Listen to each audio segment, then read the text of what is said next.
अस्सलामुअलैकुम। सेठी से सवाल के साथ मैं हूँ सैयदा आयशा नाज। मेरे साथ मौजूद हैं नजम सेठी साहब। अस्सलाम वालेकुम। सेठ साहब, नवाज शरीफ साहब की पॉलिटिक्स जब भी मुश्किलात का शिकार हुई तो हमें पता है कि उन्होंने क्या राह इख्तियार की, और यही वजह बयान की जाती है कि पॉलिटिक्स में डाउनफॉल भी आता है और जो आपके फॉलोअर्स हैं वो आपसे खफा भी हो जाते हैं कि मुश्किल वक्त में आप तो निकल लिए और सख्तियाँ झेली उन्होंने, कारकुनों ने झेली। इसी बात को सामने रखते हुए इमरान खान साहब अभी तक इससे बाज रहे हैं। उन्होंने बारहा कहा कि वो बाहर जाने का ऑप्शन कबूल नहीं करेंगे, उनको ऑफ़र भी की गई। लेकिन अब जो मामलात सामने आ रहे हैं, एक तो ये कि एक प्रेडिक्शन आपकी नवाज शरीफ साहब के हवाले से थी, बहुत आगाज़ में ही आपने ये बता दिया था कि नवाज शरीफ साहब लंदन जा सकते हैं। आपने प्रेडिक्ट क्या किया था, पहले वो बात करेंगे, फिर आएंगे इमरान खान साहब भी क्या उस राह पर चल पड़े हैं। नवाज शरीफ साहब की प्रेडिक्शन। कौन चाहता है कि मियाँ साहब यहाँ ना रहें? घर में कोई, या मेरा ख्याल है कि कुछ लोग हैं जिनमें कोई घर के लोग भी हैं और कुछ इस्टेब्लिशमेंट के भी लोग हैं। इस्टेब्लिशमेंट ये चाहती है कि आप मियाँ साहब यहाँ मॉडल टाउन में या रायवेंड में बैठ के शहबाज शरीफ साहब को ना चलाएं, और पंजाब को भी ना चलाएं, और पंजाब को भी ना चलाएं। पंजाब को तो हम चलाएंगे और शहबाज शरीफ को हम चलाएंगे। तो इसलिए मियाँ साहब बेहतर यही है आप लंदन जाके अपनी सेहत का ख्याल करें और don't interfere. This is the signal that will be given. जब ये सेटअप का आगाज़ हुआ था तो तब आपने ये प्रेडिक्ट कर दिया था कि ये मामलात हो सकते हैं। अब नवाज शरीफ साहब क्या कर रहे हैं उस पर तो बाद में बात करेंगे कि लेकिन अब नवाज शरीफ साहब का रास्ता इमरान खान साहब भी लेने लगे हैं और वो भी किसी न किसी मुल्क जाने की तैयारी कर रहे हैं। कुछ व्लॉगर्स हैं जो इस पर बात कर रहे हैं। एक ऐसे व्लॉगर हैं जो सरहद पार हैं, उन्होंने भी इस पर लब कुशाई की है। आपके पास क्या इतला है चिड़िया की? जो व्लॉगर हैं जो बॉर्डर के उस तरफ हैं उनको ऊपर तो कोई यकीन नहीं करना चाहिए, और उनके पास कोई स्पेशल चिड़िया नहीं है कि उनको खबर मिले। उनकी इंटेलिजेंस इतनी स्ट्रांग नहीं है। वो यहीं से व्लॉगर्स वगैरह को सुन के तो अपने वो एनालिसिस करते हैं। अच्छा, तो मेरा ख्याल है उसकी तरफ से तवज्जो नहीं देनी चाहिए। आइए, यहाँ के लोग भी कुछ व्लॉगर्स हैं जिन्होंने ये बात छेड़ दी है कि जी वो इमरान खान साहब को उनके एक तो ये कि राब्ते में, वो तो कुछ अरसे से मैं भी कह रहा हूँ कि राब्ते हैं। वो ये भी कह रहे हैं व्लॉगर्स के जी खान साहब को ये कहा गया है कि अगर आप चाहें तो जेल शेल ख़त्म करते हैं, आपको भेज देते हैं बाहर, जैसे नवाज शरीफ साहब को भेजा था फॉर्मली और मोहतरमा को इनफॉर्मली कहा था कि रहे बाहर ही। तो आपको भी रास्ता खोल देते हैं, तो आप तैयार हो जाए, चल भेज देते हैं। तो इन व्लॉगर्स का ये कहना है कि खान साहब ने आगे से ये जवाब दिया है, अच्छा ठीक है, मुझे या अमेरिका भेज दो या लंदन भेज दो या यूके भेज दो। तो आगे से व्लॉगर्स का ये कहना है कि जिन साहब ने ये पैगाम लेके गए उन्होंने कहा नहीं, आपको सऊदी अरेबिया भेज देते हैं, मियाँ साहब को भी वहीं भेजा था और आपको भी वहीं भेज देते हैं, वहाँ महल शल है, आपको वहाँ ढक देंगे। ढका ही होता ना, और क्या करेंगे, तो वहाँ आप चले जाए। तो according to these vloggers Khan साहब ने कहा नो, मैंने जाना है तो लंदन जाना है और या मैंने अमेरिका जाना है। अच्छा, अब व्लॉगर्स ने भी तो रोटी पानी कमानी है ना। हाँ। कुछ ना कुछ हिट शिट्स तो लेनी है ना, अपने व्लॉग चलाने हैं। तो कभी कभी सही खबर हो जाती है, कभी नहीं भी होती, नहीं होती तो बना लेते हैं। आफ्टर ऑल काम चलाना है, कारोबार तो चलना है ना। तो मेरा ख्याल है ये इस खबर में कोई सदाकत नहीं है। अच्छा, उसकी वजह यह है कि खान साहब के ऊपर उस किस्म का इल्ज़ाम नहीं है जो नवाज शरीफ साहब के ऊपर था जबकि नवाज शरीफ साहब को सऊदी अरेबिया भेज दिया गया था 2000 के अंदर। जी। नवाज शरीफ साहब को इल्ज़ाम था कि आपने टेररिज्म की है और आपने आर्मी चीफ को मारने की कोशिश, hijacking with a view to, तो इसलिए आपको सजाए मौत। तो वो तो बहुत संगीन किस्म का इल्ज़ाम था और बड़ी ख़तरनाक सिचुएशन थी। ये इतनी सिचुएशन ख़तरनाक नहीं है, दो वजह। एक तो ये कि जिस किस्म के केसेस उन पर बन रहे हैं, वो सवाए ये जो केस है साइफ़र वाला, जो ऑफिशियल सीक्रेट्स है, उसके अंदर कुछ सज़ा हो सकती है कोई सख्त किस्म की, मगर बाकी तोशा खाना ये तो ना इधर के हैं ना उधर के हैं। ये तो अव्वल तो ये मुश्किल हो जाता है, अदालतें इस किस्म की चीज़ को ख़ास अहमियत नहीं देती। तो मैं समझता हूँ ये जो केसेस हैं खान साहब के ऊपर, ये कोई ख़ास सीरियस नहीं है। ठीक है, आप जेल में रख सकते हैं उनको, मगर इसका ये मतलब नहीं है कि वो 20 साल के लिए या डेथ रो में चले गए या ऐसी ठीक बात। ठीक, हाँ। तो वो प्रेशर भी नहीं है खान साहब के ऊपर, जो प्रेशर नवाज शरीफ साहब के ऊपर था और उनकी फैमिली के ऊपर था। एक मिलिट्री डिक्टेटर ने टेक ओवर कर लिया था। नवाज शरीफ साहब ने उस मिलिट्री डिक्टेटर के ख़िलाफ़ कोशिश की थी उसको रिमूव करने की, फिर ये भी कोशिश की थी कि जहाज़ को डाइवर्ट करने की कोशिश की, तो इल्ज़ाम तो सीरियस थे जी। तो इसलिए पॉसिबिलिटी थी कि जैसे जुल्फ़िकार अली भुट्टो साहब को फांसी दी गई थी, तो वो भी एक फ़ौजी ने दी थी। जी, तो यहाँ भी ऐसे हो सकता था, एक प्रेसिडेंस था। तो मेरा ख्याल है इसलिए जब उनको ये ऑफ़र किया गया कि सऊदी अरेबिया आप चले जाएं, तो उन्होंने कहा ठीक है जी, निकलिए तो सही ना, ठीक, फिर देखा जाएगा। खान साहब के ऊपर ऐसा कोई प्रेशर नहीं है। ठीक। तो ये एक तो ये बड़ी क्लियर बात है कि उनके ऊपर इस किस्म के इल्ज़ाम ही नहीं है कि जिससे वो निकल नहीं सकते। दूसरी बात ये है कि उस वक़्त इमरान खान, नवाज शरीफ साहब इतने पॉपुलर नहीं थे, हालांकि काफ़ी मेजॉरिटी के साथ आए थे, मगर वो जो खान साहब की पॉपुलैरिटी है वो चीज़ ही और। सोशल मीडिया भी तो नहीं था। हाँ, सोशल मीडिया भी नहीं था, कोई पार्टी भी कमज़ोर थी। हाँ। किसी ने कोई ख़ास भाग दौड़ नहीं की, हाँ। सिवाय कुलसूम बेगम ने। जी जी, और हमजा शहबाज और हमजा ने, इन लोगों ने बेचारों ने कुर्बानियाँ दी, मगर फैमिली मेंबर्स पार्टी की उस तरीके से पार्टी ने इन बेचारों को, इनको नहीं वो किया। फिर हमने काफ लीग भी बनते देख ली ना उसी अरसे में, फौरन प्रेशर नहीं इंड्योर कर सके। और मुस्लिम लीग की तारीख है कि वो एस्टेब्लिशमेंट के साथ ही रहती है। जी जी।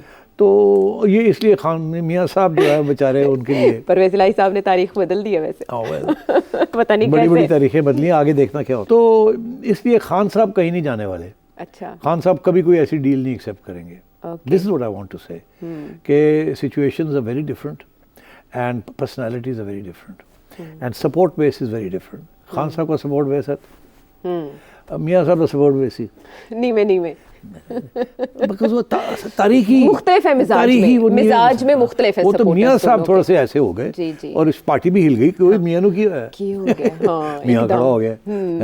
तो मतलब है कि आज तक वो लोग कहते हैं मुस्लिम लीग वाले कि मियाँ एवं ही खड़ा हो जाता, पता ही नहीं चलता साधु और सब लोग मरवा देता।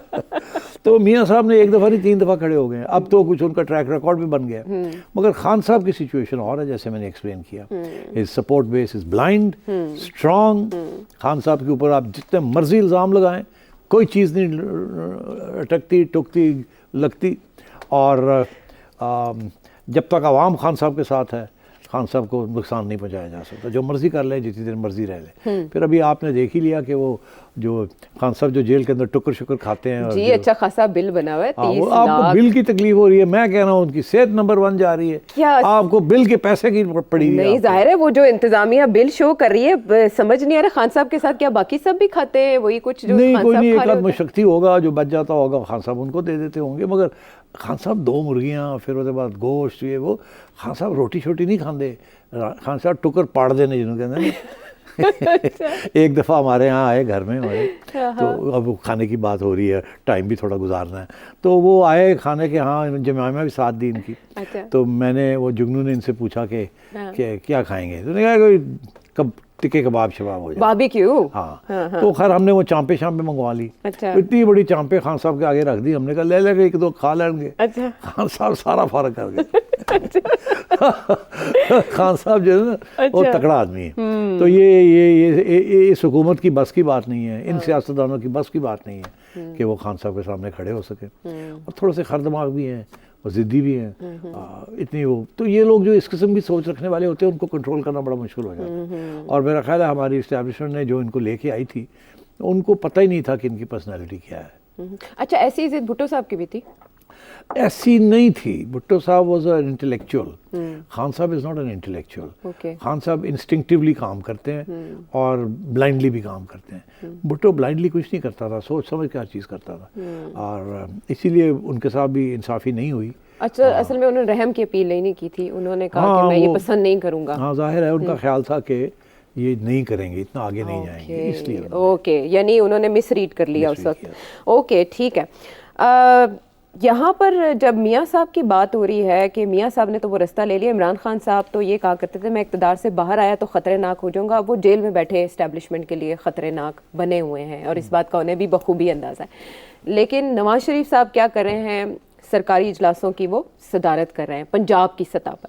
और लोग कह रहे हैं वज़ीर आज़म बनने आए थे तो अगर वो ख्वाब पूरा नहीं हुआ तो वो अपनी साहबजादी के साथ वो चेयर कर लेते हैं। और ये बात लेकर लाहौर हाई कोर्ट भी एक पिटिशन पहुंच चुकी है जिस पर उन्होंने सारी दस्तावेजात मुतालिका इजलास की तलब की है।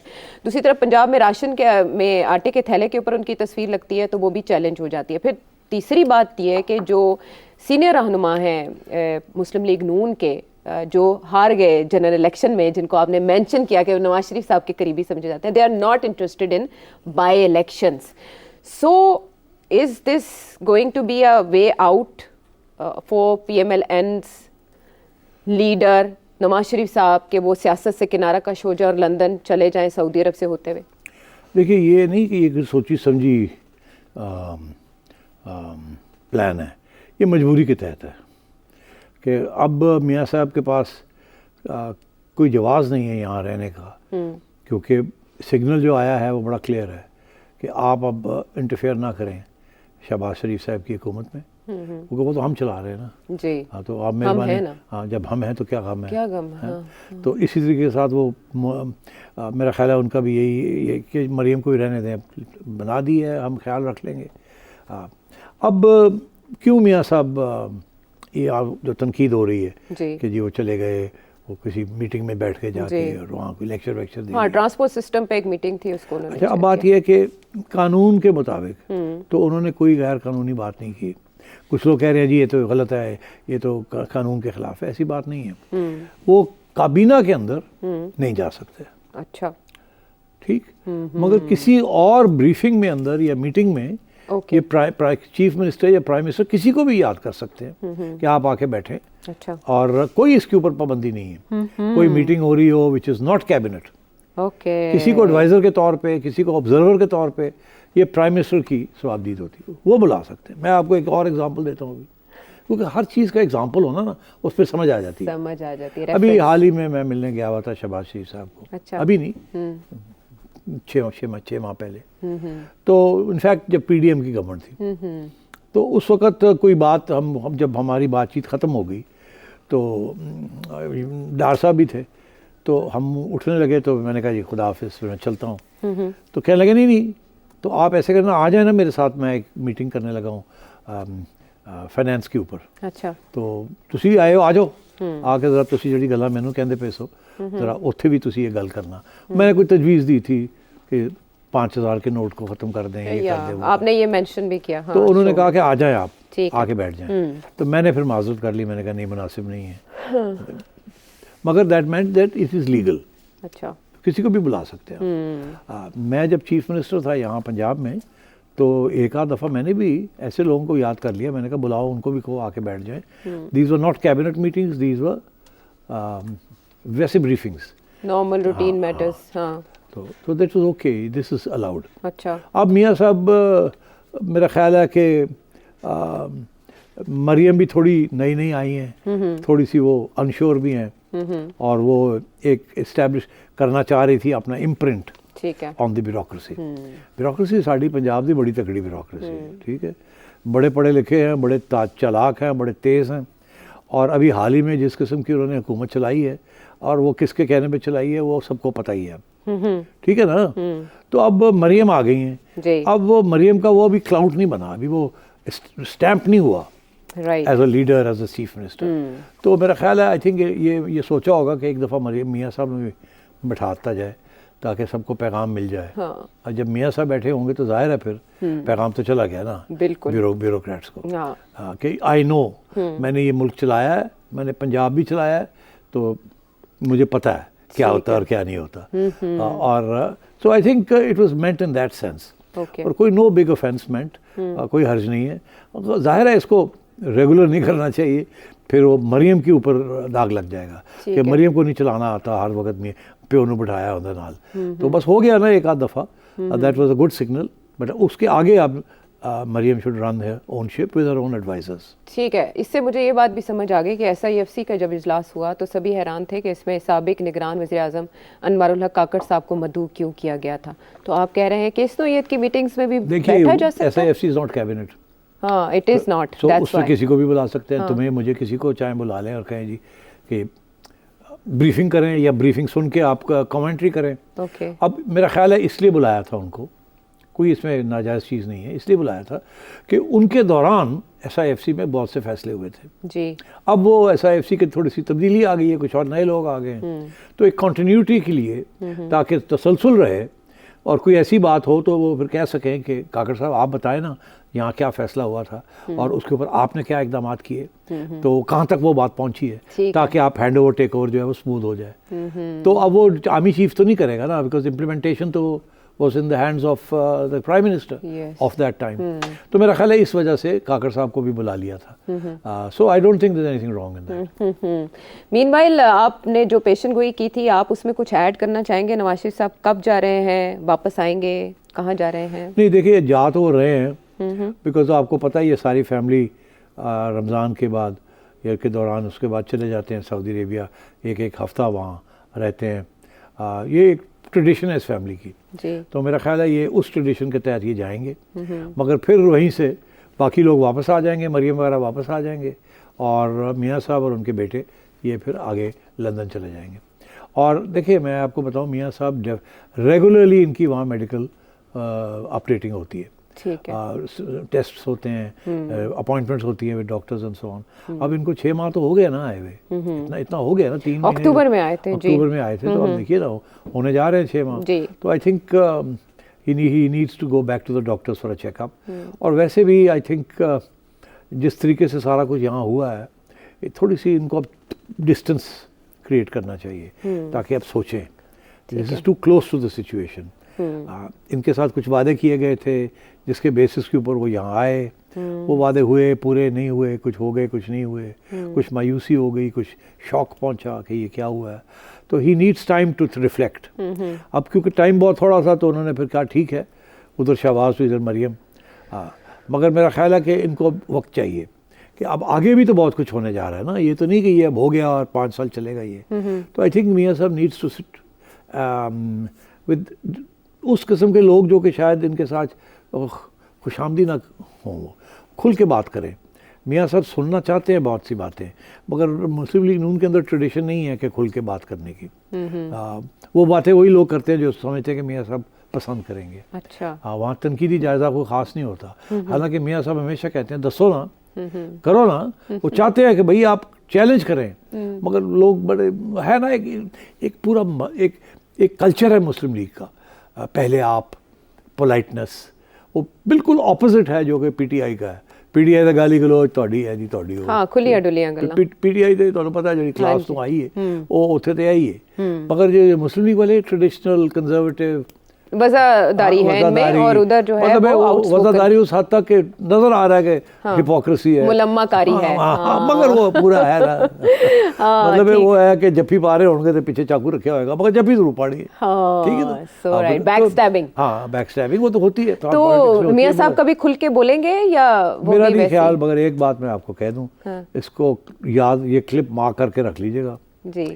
मियाँ साहब ने कभी भी आवाम का साथ नहीं छोड़ना। अच्छा। वो हुकूमत का साथ छोड़ देंगे, अवाम का साथ नहीं छोड़ेंगे। ये मैं आपको उनकी तबीयत बता रहा हूँ। तो इसका मतलब है वो बोलेंगे? इसका मतलब है फ्रॉम टाइम टू टाइम वो कुछ ना कुछ कह दिया करेंगे जिससे अवाम को ये पता चले कि अगर अवाम को दर्द हो रही है तो मियाँ साहब को भी दर्द हो रही है। और इसीलिए उनको अवाम भी पसंद करती है जो उनके सपोर्टर्स हैं कि मियाँ जड़ा ना वो दिल सही है।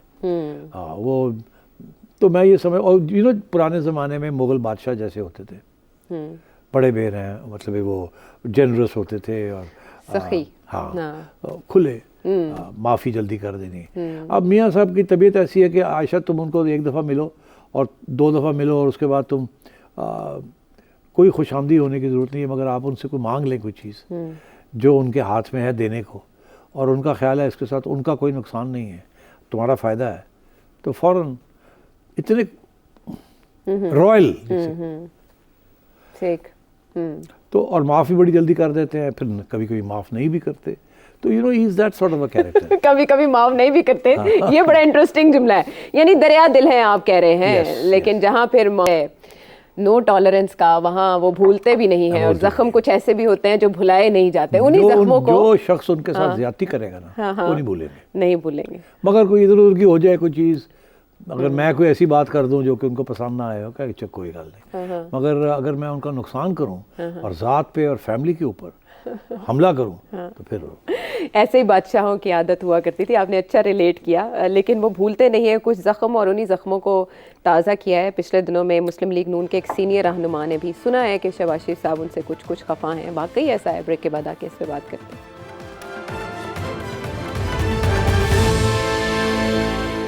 Welcome back to the show. हमें शहबाज शरीफ साहब की पॉलिसी पता है कि वो हमेशा फूंक फूंक कर कदम रखते हैं, मुफाहमत के मैसेंजर हैं। पीडीएम के दौर में उन्होंने जावेद लतीफ़ साहब को कोई वजारत नहीं दी थी, बेशक उन्होंने वफाकी वज़ीर बना दिया था, लेकिन वजारत नहीं मिली थी। उसकी वजह यही थी कि वो नवाज शरीफ साहब की तरफ से बोलते थे।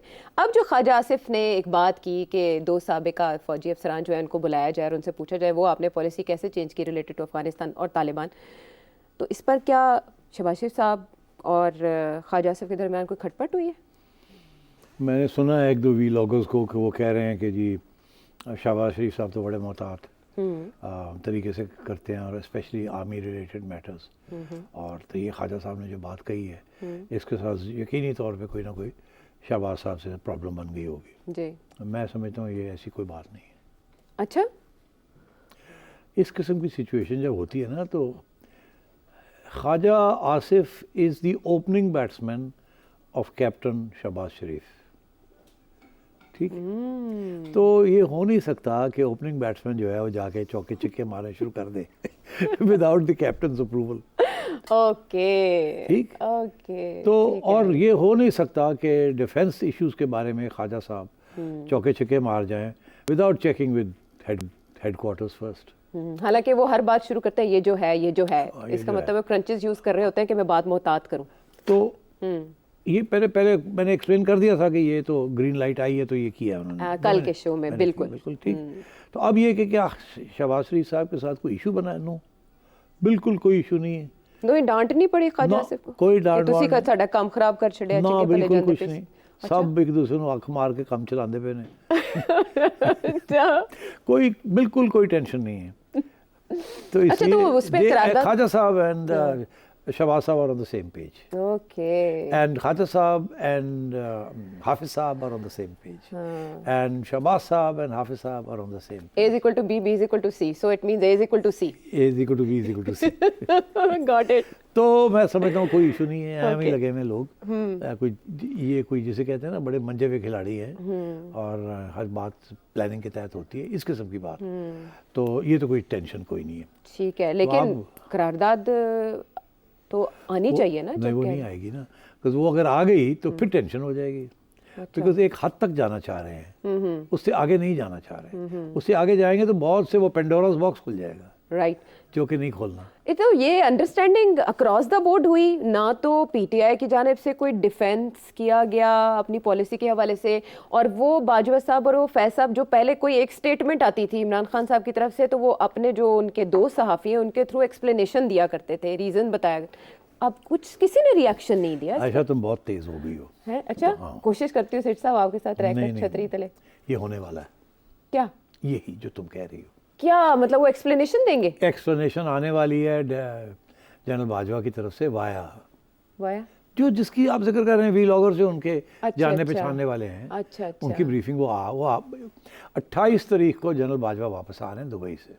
28 मार्च जी। अच्छा, 5 दिन बाद जी। ओके, तो ये तो खबर दे रहा हूँ ना। हाँ बिल्कुल, ये तो ब्रेकिंग है ना। हाँ, तो ठीक है, यानी दुबई से पाकिस्तान आके बताएंगे कि क्या हुआ था। उन्होंने ऑलरेडी तैयार कर लिए लोग। अच्छा, जो कि ये क्या कहे, वो कुछ कहेंगे। ओके, मगर जब वो आएंगे तो फिर ये लोग जो हैं ये कहेंगे जी हमारी मुलाकात हुई है जनरल बाजवा से। अच्छा, और वो तो ये कहते हैं।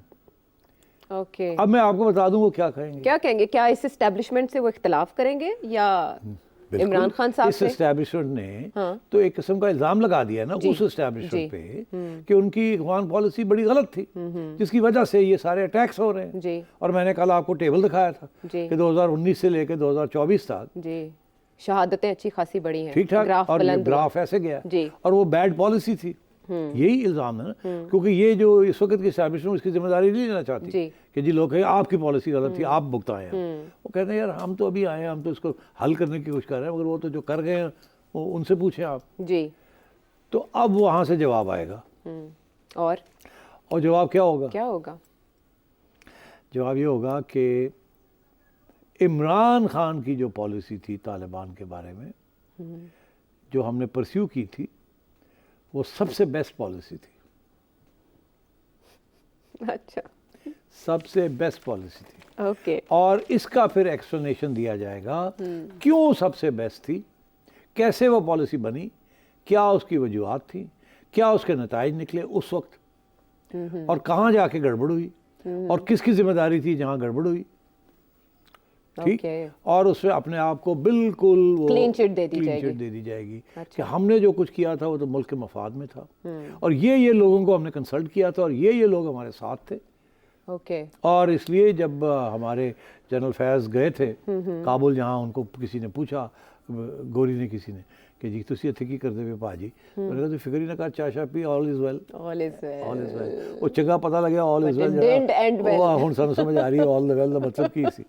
तो मैं आपसे ये सिर्फ ये कह रहा हूँ कि वो डिफेंस आने वाला है, पूरी एक एक्सप्लेनेशन आएगी, जो ये जो बयानियाँ इस वक्त ख्वाजा आसिफ लेके चल रहे हैं, इसका जवाब आएगा। ओके, लेकिन इससे बात बढ़ेगी या दब जाएगी, वहीं तक रहेगी? नहीं, वो जवाब तो आएगा, बस उसके बाद ख़त्म हो जाएगा, बहस नहीं चलेगी आगे ना, मगर जवाब आएगा। ठीक है। जब बात हो रही है, थोड़ी खटपट की आपने, ख्वाजा आसिफ साहब का तो मामला क्लियर कर दिया कि एक दूसरे को आंख मारी जा रही है, लेकिन शहबाज शरीफ साहब की कैबिनेट में एक और किरदार भी है जिनके साथ शहबाज शरीफ साहब की तलखियों की खबर आ रही है, और वो कुछ टीम बनाने के मामले पर है। समझ गए होंगे आप, मोहसिन नकवी साहब के बारे में कहा जा रहा है कि वो अपनी मर्जी की टीम इंटीरियर में ले जाना चाहते हैं। क्या इन खबरों में सदाकत है? तुम बड़े बड़े डायरेक्ट सवाल करने शुरू कर दिए तुमने। तो डायरेक्ट मामलात हो गए। आप देखें तो सही, हमारा मुल्क किस नहज पे है, छोटी से छोटी बात मैटर करती है, शॉर्ट सर्किट हो जाता है। तो दोस्तों के बारे में तो आपको ज्यादा बताना चाहिए कि उनकी पोजीशन क्या है। अच्छा अच्छा, ऐसे है कि यहाँ कुछ सदाकत है। अच्छा ठीक है, अब शुक्र मैं अल्लाह, एक्सप्लेन करता हूँ शुक्र क्या है। अल्लाह का। हाँ। जब मोहसिन नकवी साहब ने ये फैसला किया कि वो पीसीबी आएंगे और उसके बाद एक और ओहदा लेंगे, तो जब ये फैसला हो गया तो उन्होंने पीसीबी ले लिया, और हुकूमत आने से पहले ही पकड़ लिया था उन्होंने, ताकि अगली जगह पे ये डिस्कशन ही ना हो। देखिए, ये बड़ा इंपॉर्टेंट डेवलपमेंट थी कि अभी नई हुकूमत आई नहीं थी, और उन्होंने जाने वाली हुकूमत से अपने आप को बिठा दिया, इलेक्ट करवा लिया और बैठ गए। अब एक दफ़ा जब बंदा इलेक्ट हो जाए और बैठ जाए, उसको निकालना मुश्किल हो जाता है जी। It's not easy. क्योंकि ये 4 दिन पहले तो इलेक्ट होया हाँ। और तुसी आंदे सार उन्हें छुट्टी कराती, तो उन्होंने अपने आप को सेव कर लिया। सेव कर लिया। इसलिए कि जब वो आगे जाके नेगोशिएट करेंगे अपनी, अब मैंने और क्या लेना है, क्योंकि बड़ी बड़ी खिदमत है मेरी, तो ये तो हो गई ना बात, ये तो रह गई पीछे। हाँ ठीक है, वो तो साबिका सेटअप हो गया ना। हुण अगली गल करो, मैनू की देना जे। हाँ जी। मैं खिदमत की थी पंजाब जो तुसी देखिया, मैं पीटीआई ने की कीता, ठीक है ना, और अगे मैनू पता नहीं कितनी गाली पैनी है, तो कुछ तो मिलना चाहिए ना। तो उसमें फिर जहाँ से फ़ोन आते हैं, वहाँ से फ़ोन आ गया शहबाज साहब को कि जी साडा बंदा है, इन्हों दियो इंटीरियर दियो, बिकॉज हम अपने बंदे को इंटीरियर देते हैं। और जब राना साहब थे वहाँ तो इतने खुश नहीं थे, मगर राना साहब ने फाइनली मुका कर लिया सी अच्छा इनके साथ, तो फिर ठीक ही चला उनका, तो कोई लड़ाई झगड़े नहीं हुए। ठीक है। मगर अब वो क्योंकि जिस किस्म के हालात हैं यहाँ टाइट करने के, उसी किस्म का बंदा जो उसने पंजाब में दिखाया है कि मैं ये कर सकता हूँ, और इसी को हमने इंटीरियर में देना है। तो आई थिंक शहबाज साहब पहले तो थोड़ा सा धक्का लगा उनको, फिर जाहिर है वो, जैसे आप हमेशा कहती हैं कि वो तो बड़ी जल्दी तैयार हो जाते हैं यस करने के लिए। जी जी। तो फिर उन्हें कौड़ा कोट किया जिन्होंने कहते हैं, तो कौड़ा कोट करके उन्होंने कहा अच्छा ठीक है, फिर उन्होंने अगर भाजी कहते हैं तो फिर कहा, मतलब भाजी ना नहीं, अपने भाजी नहीं, वो दूजे भाजी। अच्छा ठीक है, समझ गए सर। वो पहले भी आपने डैंड्रफ की तरफ इशारा किया, वो भी मैं समझ गई थी, अब भी मैं समझ गई। तो मोहसिन नकवी साहब ने कहा कि, तो उन्होंने कहा जी ठीक है जी, बिल्कुल कर देते हैं जो हुक्म।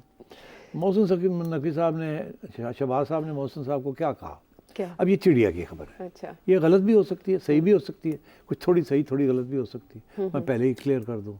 आजकल चिड़िया जड़ी है ना, मैं थोड़ा सा परेशान हूँ। अच्छा। हाँ, वो थोड़ी सी उसको कोविड हुआ हुआ है। अच्छा। कभी इधर की बात कर देती है, कभी उधर की बात कर देती है। तो मैं पूरी जिम्मेदारी नहीं लेता इस खबर की। ओके। मगर खबर बड़ी इंटरेस्टिंग है, तो मैंने कहा बता ही दूँ। हाँ नहीं बताएं, ज़रूर बताएं जितनी तो भी पता चले। प्राइम मिनिस्टर साहब ने मोहसिन नकवी को कहा कि मोहसिन यार, पीसीबी तो फुल टाइम जॉब है, तो बिल्कुल ये तो बहुत मुश्किल काम है, ये तो तुम्हें टाइम नहीं मिलेगा, तो तुम फिर यही रखो, उसको छोड़ दो। अच्छा।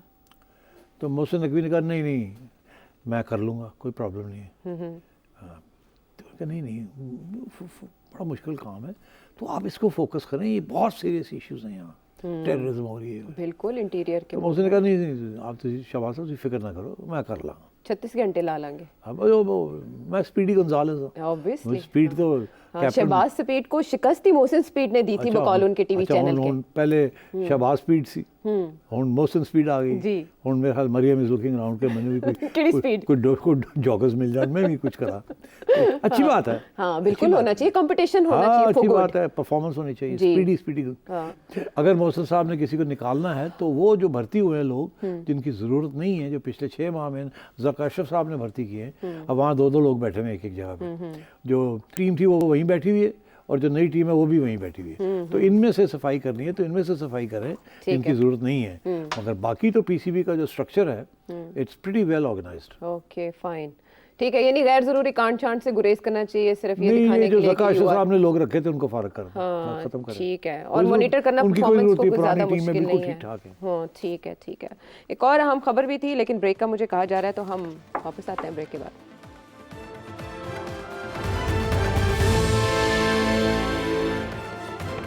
Welcome back. अच्छा, बात आधी बीच में रह गई, मैंने बात की थी टीम की, मोहसिन नकवी साहब के, वो क्रिकेट टीम पे बात आ गई। मैंने जान के नहीं की, मेरा ख्याल तो तुम भूल जाओगे। नहीं नहीं, मेरा हाफजा इतना भी कमज़ोर नहीं है। हाँ वो ये है कि मोहसिन साहब अपने पंजाब की टीम लाना चाह रहे हैं इस्लामाबाद में, ठीक है, जिसमें एक जो करंट आईजी साहब है उनको लाना चाह रहे हैं। अच्छा। उनको सेक्रेटरी बनाना चाह रहे हैं मिनिस्ट्री ऑफ इंटीरियर का। ओके। डॉक्टर साहब को, उस्मान अनवर साहब को। एंड डॉक्टर साहब की जो अपनी ख्वाहिश है वो तो यह है कि डीजी FIA लग जाए। ये सारी खबर जो है ये हमारे दोस्त हैं एजाज सैयद साहब, ये ऐसी अंदर की खबरें वही लेके आते हैं और बाय द वे उनमें काफ़ी वजन होता है। तो इसी तरीके से आपको नहीं पता, बहुत से लोगों को नहीं पता कि इंटीरियर मिनिस्ट्री के अंदर बहुत से पावर्स हैं, सारा कैपिटल डेवलपमेंट अथॉरिटी उनके अंडर आती है। ओके। FIA उनके अंडर आती है, और भी 3-4 इस किस्म के इदारे हैं जो उनके अंदर आते हैं। तो it's a huge enterprise. Okay. जाहिर है होम मिनिस्ट्री है, कोई छोटी बात तो नहीं है।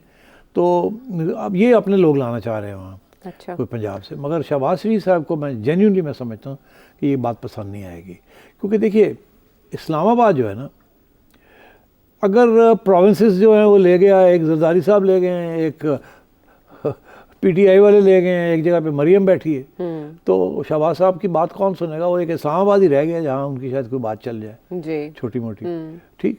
तो वो भी अगर मोहसिन नकवी साहब ने आगे सारा कुछ टेक ओवर कर लिया तो वो तो फिर भाई लोग ही ले गए ना, तो शहबाज साहब क्या करेंगे? वो फौतगियों पे जाएंगे और शादियाँ अटेंड करेंगे और बस इसी SIFC को तो ये नहीं, तो इसलिए it's important territory, capital territory, और मैं समझता हूँ यहाँ थोड़ी बहुत टेंशन होगी। ठीक है। और because establishment division prime minister के पास है ना, और वहाँ उन्होंने अपना एक बहुत चहेता ब्यूरोक्रेट लगाया हुआ है, head of the establishment division. और मोहसिन नकवी साहब जो हैं अगर वो अपने चुने हुए लोग लाएंगे तो ये इस्टेब्लिशमेंट डिवीज़न को ये बात पसंद नहीं आती कि भाई एक आध बंदा तो लो लेवल का ठीक है, मगर प्राइम मिनिस्टर नॉमिनेट सेक्रेटरीज, ये नहीं कि आप अपना सेक्रेटरी भी मांग रहे हैं और वो भी आप एक पुलिस का अफसर। DMG भी ये बात पसंद नहीं करती, ये फिर DMG वर्सेस पुलिस की इश्यूज बनने शुरू हो जाते हैं। तो इस किस्म की मेरा ख्याल है कि इसके ऊपर थोड़ी सी लेन देन। तो डॉक्टर साहब इंतखाब किसका थे फॉर पंजाब? लेन देन होगी इसके ऊपर। अच्छा ठीक है। डॉक्टर साहब किसका इंतखाब थे? Doctor Usman Anwar IG Punjab. हाँ, जब वो आए पंजाब में अपॉइंट हुए तो किसके इंतखाब थे? नहीं, वो एक्चुअली डॉक्टर साहब के बड़े तल्लकात थे चौधरी निसार के साथ।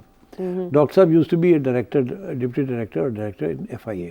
अच्छा। During Chaudhry Nisar's time. Okay. तो उनकी FIA में तो काफ़ी एक्सपीरियंस भी है। ओके, दैट्स व्हाई इसलिए वो जाना चाहते हैं कि मैं चाहते हैं, रिटेन कर लें, हमें अपने पुराने इदारे में जाऊँ, पंजाब में नहीं रहना।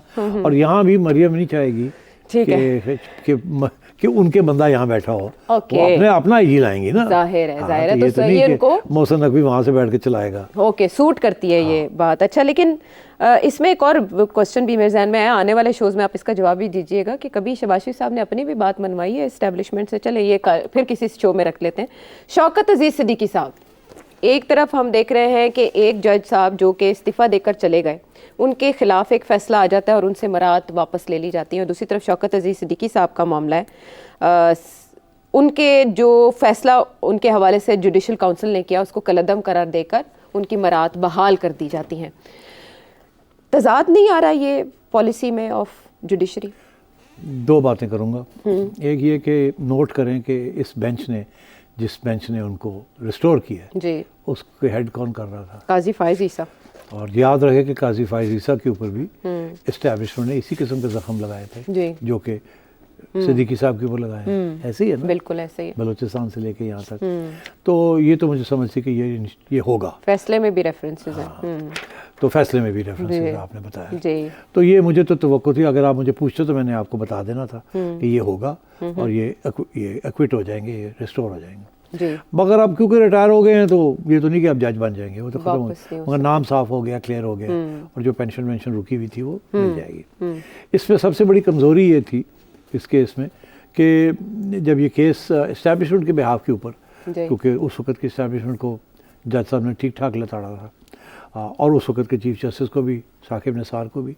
आपको कहानी का तो पता ही है जी, ना? बिल्कुल ऐसे ही है। इस्लामाबाद हाई कोर्ट के चीफ जस्टिस को उन्होंने इसमें, और इसके अलावा उस नहीं, वक्त के उन्होंने DJI साकिब निसार की बात की थी उनकी ना? भी बात की हाँ, थी। उन्होंने कहा था, और उन्होंने मुझे कासिम कहा साहब था की कि भी। मरियम को बेल वेल नहीं जी, देनी। जी, वो DJI है, साबिक DJI। और उस वक्त के जो DJI थे वो ये DGC थे मेरा ख्याल है, जनरल फैज। ब्रिगेडियर इरफान। ना जनरल फैज। उनका ये कहना था, ये मुझे मिलने आए थे, उन्होंने कहा था कि अगर तुम उन्हें बेल दे दोगे तो साढ़े पानी फिर जाएगा, की रुड़ जाएगा, हमारी मेहनत पर पानी फिर हाँ, जाएगा। 2 साल की मेहनत, 2 तो साल। वो जाहिर है जनरल फैज ने डिनाई वाई किया है। जी, मगर जवाब मैं जमा आपको करवाया बताऊं, बात बड़ी इंटरेस्टिंग है। बात ये है कि जज साहब जो है ना, ये बड़े कैरेक्टर हैं। अच्छा, हाँ, इसके बारे में भी अब एक छोटी सी कहानी हो जाए, क्या ख्याल है? अच्छा, वैसे चले सवाल शामिल करने के बजाय इसकी कहानी शामिल कर सवाल ही हो लेते गया। हैं। जज साहब की मेरी पहली मुलाकात। आपकी भी हुई मुलाकात? आपकी भी हुई। अच्छा, आप कोई मैसेज लेकर तो नहीं गए थे? नहीं, सुने तो सही। तो जज साहब के बारे में ये था कि जज साहब बड़े मजहबी हैं, और सियासत भी इनकी कोई थोड़ी सी मजहबी है। और जब ये इफ्तिखार चौधरी के बड़े करीब थे, क्योंकि इफ्तिखार चौधरी के जो लॉयर्स मूवमेंट था उसके अंदर ये सबसे आगे थे। He was a lawyer in Pindi. तो फिर इनको जज बना दिया, ठीक है, इफ्तिखार चौधरी साहब के ज़माने में। और मेरा ये इम्प्रेशन ये था कि ये इनके तल्लुक़ जमात इस्लामी से है, और ये बड़े हार्ड लाइनर इस्लामिस्ट हैं। तो मेरी इनसे टक्कर हो गई एक दफ़ा। वो कैसे? वो टक्कर ऐसे हो गई, टक्कर मेरी तो नहीं थी, तो एक मामला ऐसा हुआ जिस पे गड़बड़ हो गई कि ज़का अशरफ साहब 2013 में, जज साहब ये हाई कोर्ट इस्लामाबाद में थे, इन्होंने निकाल दिया फ्रॉम PCB। अच्छा, PCB के अंदर इल्ज़ाम लगा के ज़का अशरफ ने इलेक्शन रिग की है। अच्छा, वो लोग पिटिशन लेके जज साहब के पास चले गए। ओके। जज साहब ने देख के कहा इसने रिगिंग की है, निकाल दिया इनको। ज़का और अशरफ प्राइम मिनिस्टर उस वक्त नवाज शरीफ बने थे, उनको कहा कि आप कोई इंटरिम चेयरमैन लगा दें, साहब। अच्छा, इसका तो केस चलेगा, इसको मैंने निकाल दिया। तो मुझे PCB में भेज दिया, ज़का अशरफ को निकाल दिया और मुझे PCB में भेज दिया। अब जज साहब को जब पता चला, जज साहब चाह रहे थे कि मियाँ दाद या इसके सब क्रिकेटर आ जाए। अच्छा। और इशारा भी उन्होंने किया था प्राइम मिनिस्टर को। प्राइम मिनिस्टर ने मुझे उठा के भेज दिया। अब जज साहब, मेरा इंप्रेशन ये था कि जज साहब कहे वो ये कौन आ गया, ये तो बड़ा खट्टा खब्बा है, इनू की करना है इत्थे। तो जज साहब ने कहा इनू मैं सीधा कर रहा हूँ, सिटी नू तो मैं सीधा कर रहा हूँ। अच्छा, तो जज साहब ने फिर मैनू बुला लिया, अच्छा, फिर? इधर आओ है। अच्छा, मैं पहुँच गया, जी हजूर। अच्छा, जज साहब ने कहा अच्छा आज नजर सेठी आया हुए थे, हाँ, हाँ, हालांकि मतलब ये बुलावा था मुझे। हाँ, तो खैर वहाँ जज साहब ने मुझे टाइट किया थोड़ा सा। अच्छा, हाँ, मगर इतना भी नहीं किया कि मैं मुझे रोना धोना मेरा शुरू हो जाता। मैंने भी कुछ जवाब शवाब दे दिए। तो जज साहब ने मुझे कहा अच्छा जाओ, मगर तुमसे मैंने पावर सारे ले लेने, तुम्हें पावर्स नहीं मैंने देने। तो तुम इंटरिम हो और तुम कोई डे टू डे काम करना, तुमने कोई लंबे चौड़े फैसले नहीं करने। अच्छा, मैं कहा यार मेरा फिर जान का फायदा की इतने, मैंने तो उन्हें कहा कि जाके आईने से बहाल करो तो ये करो, तो जज कह रहे तू कर नहीं सकता कोई। अच्छा, तो मैं बड़ा अपसेट, हाँ, मैं कहा की होया है, तो मैं फिर इतने की करना पे। तो खैर जज साहब ने कहा ऐसी की तैसी।